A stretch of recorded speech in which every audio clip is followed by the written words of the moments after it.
My husband proposed a spa trip, which was supposed to be a fun excursion for just the two of us. However, he ended up bringing along our son and his wife, with whom I had an icy relationship. He did this without even asking me. After we arrived at the hotel, my daughter-in-law said to me, "You know, if you hate us that much, just sleep in the parking lot or something." She and my son continued to mock me, and my husband did nothing to stop them. Finally, I lost my patience. "Fine, have it your way. I'll sleep outside tonight. Goodbye." With that, I stormed out to the hotel parking lot and sat in the rental car. Eventually, I decided to go for a nighttime drive to clear my mind. I enjoyed my drive through the city until dawn, when I heard the screeching sirens of ambulances and fire trucks. I restarted my phone, which I had turned off to prevent more arguments throughout the night, and instantly received a tremendous amount of incoming calls from my husband and son. "Honey, where are you? What are you doing? Do you have any idea how many times I've tried calling and texting you?" My husband and son were in near hysterics at this point, yelling and sobbing at me over the phone about how their indoor smoking had caused a major fire commotion at the hotel. Throughout all of this, neither of them so much as offered the simplest of apologies to me. I was absolutely disgusted. So, when I had a chance to speak, I asked my husband, "Hey, which is more important to you, me or Eric and his wife?" "What? Where did that question come from? This is not the time to get into all of that." "No, trust me, I get it. It's all crystal clear to me now. Eric is yours and that woman's child anyway. You don't care about me at all anymore." My husband and son both went dead silent, bewildered by my words. With the floor all mine, I slowly began revealing a secret. The secret that my husband and I had kept from our son until this very moment. My name is Lucy. I'm 46 years old. My husband, Ben, and I have been married for 20 years. We both work for the same toy manufacturing company. We have a son, Eric, who recently married his college sweetheart, Amy. To those around us, we seem to be a normal, happy family, but everything is not as it seems. One evening, when I was cooking dinner after work, I saw that my husband was in his office doing some research on the computer. "Ben, what are you up to in there?" Genuinely curious, I peeked into the office to see that Ben was scrolling a travel agency website. He looked back at me and said, "I was just thinking that it's past time we made some travel plans." I replied, "A trip? That sounds great!" I squealed in excitement. "You know, we're both always working, so we don't get many opportunities for a nice little vacation. I want to get out there and stretch my wings once in a while, don't you?" "Yes, I absolutely do. I've been thinking the same thing." Thankfully, we were entering our company's off-season, so it was easy for the two of us to take some time off. Just thinking about the trip made me so excited. My husband was helpful around the house right after we got married, but he eventually stopped doing housework altogether, saying he was always too tired after work. So I was left to do most of it myself. Working and doing all that housework was starting to get exhausting, but a trip like this would be just what I needed to relax and blow off some steam. Most of all, I was just overjoyed that my husband, who seemed to be only interested in himself and his work, and rarely even spoke to me on some days, wanted to go on a vacation together. I've already started planning the trip, and it's going great, but there is something that I'm not sure I should even tell you. Something you shouldn't tell me? Well, now I really want to know. What is it? You probably already know where this is going, don't you? It's about Eric and Amy. Upon hearing the names of my son and his wife, my smile instantly faded. Yes, that's right. My son, Eric, has seemed to genuinely dislike me ever since junior high. He mostly ignores me when I call out to him, and on the rare occasion that he does respond, he says, "It's nothing, Mom," or "Don't talk to me." In the worst cases, he would say, "Get back to cooking," or "Just give me my allowance." Sometimes he would even lock the front door of the house and put a chain on it so I couldn't get in. At first, I thought it was just a rebellious phase. You know, the kind that every kid goes through. But when his awful behavior continued for several years, I started to get worried and consulted my husband about it several times. However, I got the same answer every time. "That's just part of being a teenager, isn't it? You were a kid once too, you should understand." He never tried to discipline Eric, no matter how badly his behavior affected me. I really did try to understand, but no matter how many times I tried to confront Eric, his attitude and behavior never seemed to change. When he married Amy, I wasn't invited to the wedding, nor did I receive any kind of thank you when I sent a letter of congratulations. Eventually, he brought Amy to our house to introduce us. From the moment I met her, I knew we were not compatible. With her brightly dyed hair, pierced ears, gaudy makeup, and flashy clothes, she looked about as bold as she acted. Amy acted normally in front of my husband and Eric, but as soon as she was alone with me, she dropped the act. She sat there staring at me, glaring. Then she said, "No wonder Eric hates you." With those blunt words and hateful expression on her face, I realized that she was actually a perfect match for Eric. As you might have guessed, they had no children and seemed to be living, let's say, freely. Even though she hated me just as much as Eric did, they came by the house pretty often. Every time they came over, they did nothing but linger around and say abusive things to me, but they would often stay until dinner. Each time, I would do all the meal preparation and cleanup by myself. During dinner, he would always demand that I bring him additional drinks and snacks, no matter how much food was already on the table. It always hurt my feelings and made me uncomfortable. I rarely participate in conversations between the three of us, but I gave in the other day, and Amy spoke to me as if I were an idiot. "Why do you still work even though you're married?" she asked me. "I wouldn't be able to spend hours surrounded by a bunch of old men making toys." Mind you, Amy doesn't work because she insists on Eric providing for her, but it seems that Amy has a strong habit of slacking off and wouldn't last long even if she did find a job. I sighed as Amy happily talked about skipping work at her old part-time job. Unable to bear such selfish and arrogant behavior from the two of them, I once again asked my husband for advice, to which he said, "Eric is still growing out of his rebellious phase, and maybe he is a bit troubled, but surely Amy isn't so bad, right?" "Amy treats me like a housekeeper just like Eric does. I have a job too, and my body can't take it." Well, I'm sorry, but I can't do anything about that. There was plenty he could do about it if he wanted to, but my husband was obviously just trying to avoid the conversation. Eventually, Eric and Amy stopped coming over. I don't know why exactly. Maybe they just didn't want to see me anymore, or maybe they decided they were financially stable enough not to need to depend on me for free dinners several nights a month. All I knew was that they weren't coming over anymore, and I wasn't having to deal with their arrogant behavior. However, it seemed like Ben was still meeting up with them pretty often. Sometimes Ben would come home and I could instantly smell Amy's perfume and the cigarettes she and Eric smoked together.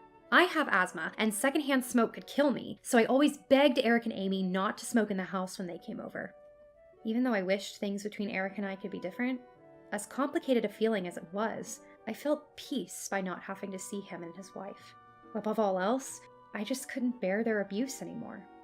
Because of this, I tried my best to persuade my husband not to bring Eric and Amy along for our vacation. Ben finally relented, and I was beyond relieved. We decided on Miami as the destination for our spa trip. I looked at the guidebook every day, bought new clothes, and waited impatiently for the day to arrive. However, I had no idea what unwelcome surprise awaited me. On the first day of our spa trip, suitcases in tow, we arrived at the airport to leave for Miami. As we made our way to the gate, my husband suddenly stopped, turned around behind me, and said, "There you are, you two." "Hi, Lucy." I turned around at the familiar voice, and to my surprise, Eric and Amy were standing there. What? What? Why are you here?" "Didn't Dad tell you? We decided to tag along with you guys to Miami." I froze in astonishment and glared at my husband. "I heard that Eric and Amy were also hoping to plan a trip to Miami, so I asked them to join us. Don't be mad. I'll make sure everyone's on their best behavior."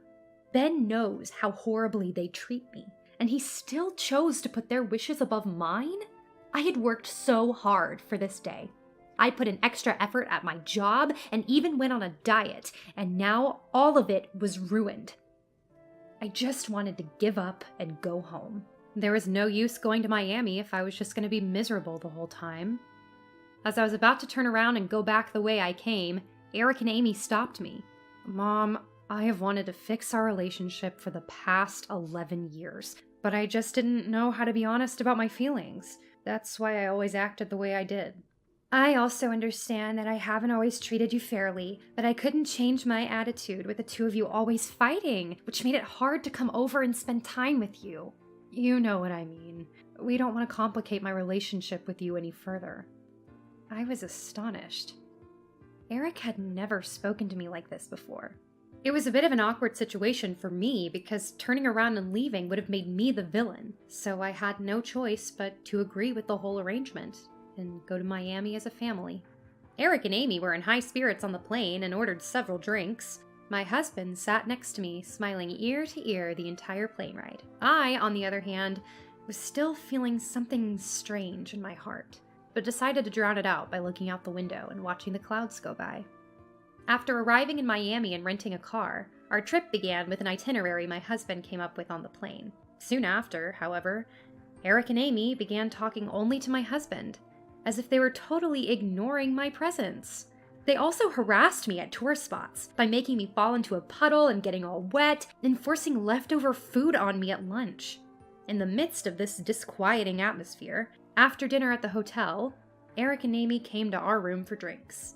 My husband went downstairs to grab some snacks from the hotel shop, and Eric and Amy came and sat on my bed without asking. Then, Eric pulled a lighter and a pack of cigarettes from his pocket. "Hey, stop it! This is a non-smoking room!" "What the hell, Mom? It'll get vented out. It's not a problem." I rolled my eyes and stopped him from lighting the cigarette. I then looked over and saw that Amy had just pulled out a cigarette of her own. This sent me over the edge. I lost all my patience and started yelling at them. "That's enough. This is a non-smoking room. If you don't follow the rules, you're going to get us kicked out." "What's up with you being so mad about everything?" "You know I have asthma, and you also know that smoking isn't allowed here anyway. Disregard your own mother's health if you want, but you have to follow hotel rules." Ugh, Mom, you are way too serious. This side of you has annoyed me for so long. Smoking in a non-smoking room is beyond insane. You need to calm down. What's wrong with being a little excited on a trip and smoking a little? You know, if you hate us that much, just sleep in the parking lot or something. Amy's comment left me speechless. While I was trying to collect myself, my husband walked back in. Hey, I could hear you yelling all the way down the hall. What's going on? Why are you yelling?" "I can't do it anymore. I can't be with these two anymore." "Lucy, what's wrong?" "They're trying to light their cigarettes even though they know this is a non-smoking room. I begged you not to invite them so many times. Why did you let them come with us? It's unbelievable." The feelings I spent so long suppressing overflowed with tears. Eric and Amy looked at me with condescending smiles. "You are so annoying, Mom. You're acting like you're better than us. You won't even take a sip of alcohol. You're not even trying to get along with us."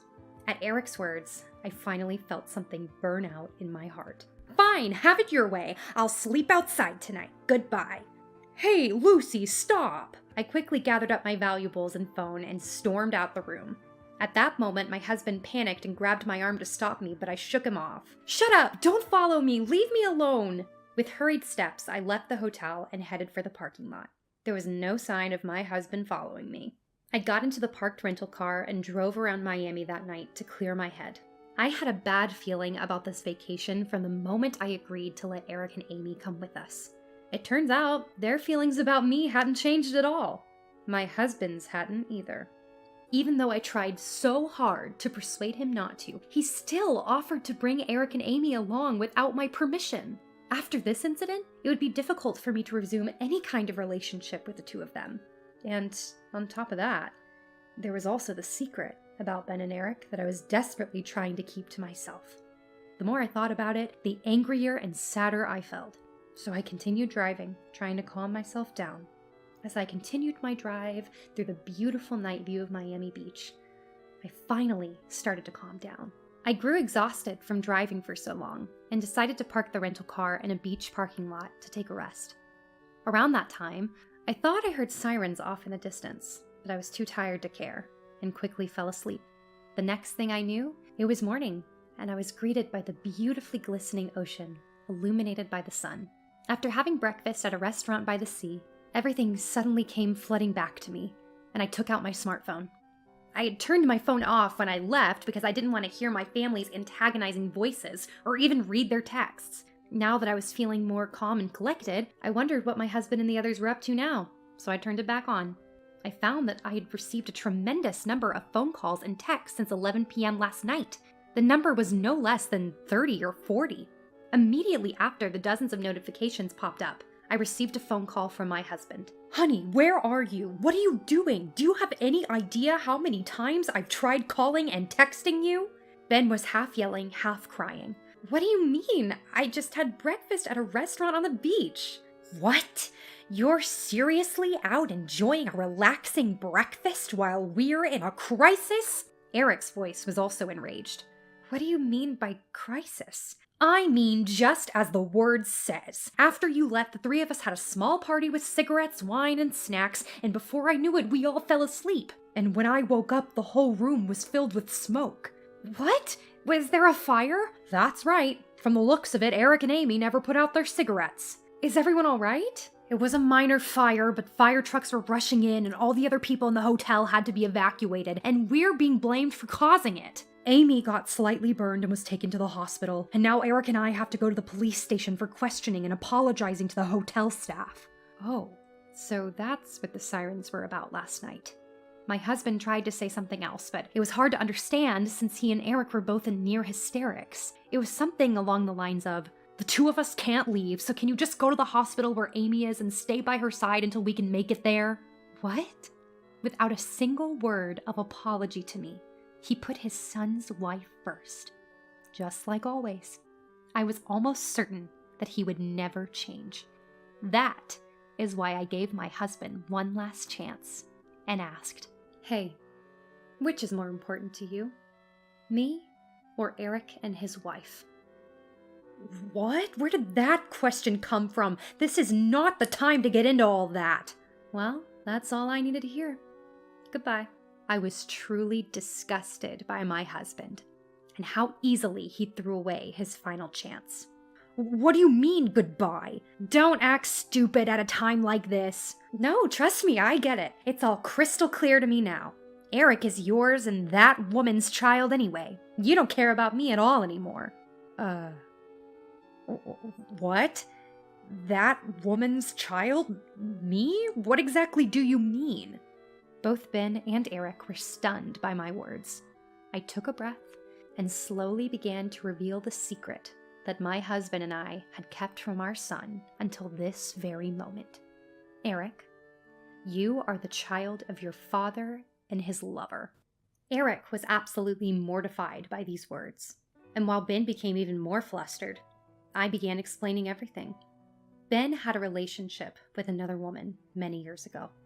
She was a subordinate at his workplace at the time. When I found out, the lover's belly was already getting bigger, and the woman cried to me, telling me that she would give me the child and begged me not to charge my husband for alimony and destroy his reputation. I thought she was the worst person to have ever lived.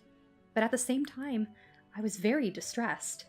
The baby was too far along to be aborted, and I felt sorry for the child that she would eventually give birth to and leave at an institution.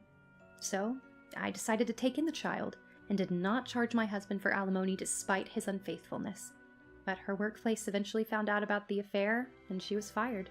My husband's role in the affair was also exposed, but he received less publicity because he was the one raising their child. I also decided to raise the child as my own, even though we're not related by blood. Eric's rebellion started when he was in junior high. At first, I tried to think that it was normal behavior for a teenager, but it continued through high school and even into college, and it got worse and worse every year. All this time, I knew that Eric was the child of another woman, but I could not find the right way or time to tell him. Perhaps I just didn't want him to know the truth, because I was bound to him and his father out of love, and had raised him as my own for so many years. When I explained all of this to Eric, he shouted over the phone in pure shock. "How is this even possible? I'm the child of another woman? It's old and worn now, but there is proof. Do you want to see it? I make sure to keep it with me at all times because I know your father would destroy it if I left it at home." "You're lying! You're saying you're not really my mother?" I'm telling nothing but the truth. I've tried to be a real mother for so long, but I can't do it anymore. I guess we have had such a hard time getting along because your blood actually belongs to that cheating mistress of your father's." Hearing my words, Eric grew completely silent, as if he had nothing to say in return. My husband broke the silence by verbally attacking me. "You promised never to tell him." "Maybe I did, but promises don't matter between us anymore. Just be thankful that I put up with you for 24 years. Goodbye." My husband continued to scream at me, but I hung up the phone and quickly blocked him, along with Eric and Amy for good measure. After that, I returned home after enjoying the Miami trip alone, without ever going back to the hotel or hospital. I then packed up my belongings and brought everything to my parents' house, prepared the divorce papers, and sent them to my husband. Afterwards, a colleague at work told me what happened to the 3 people I used to consider family. He told me that the police had berated them for a long time about smoking in the non-smoking room. Then, the hotel demanded a large amount of compensation from them for property endangerment and causing a disturbance. Ben, Eric, and Amy would have to somehow come up with that large sum of money on their own. Later, with the help of a lawyer hired by my parents who heard about the situation, Ben and I quickly finalized our divorce. Furthermore, word of our separation quickly spread throughout our workplace, and Ben, who was not performing as well as he used to, quietly resigned. I heard that Ben was unable to find a new job, borrowed money from all kinds of acquaintances, and finally went broke. Eric's income and mental state have, apparently, also become unstable due to this incident. He and Amy have been arguing every day and are deeply unhappy in their marriage due to the stress of their increasingly difficult life. As for me, I found myself completely absorbed with the beach's charm, and now I go back to Miami several times a year with my parents and friends. My work life is better than ever, and my hard work is being recognized more than ever before without Ben around to steal my thunder. I have been appointed as manager of the accounting department.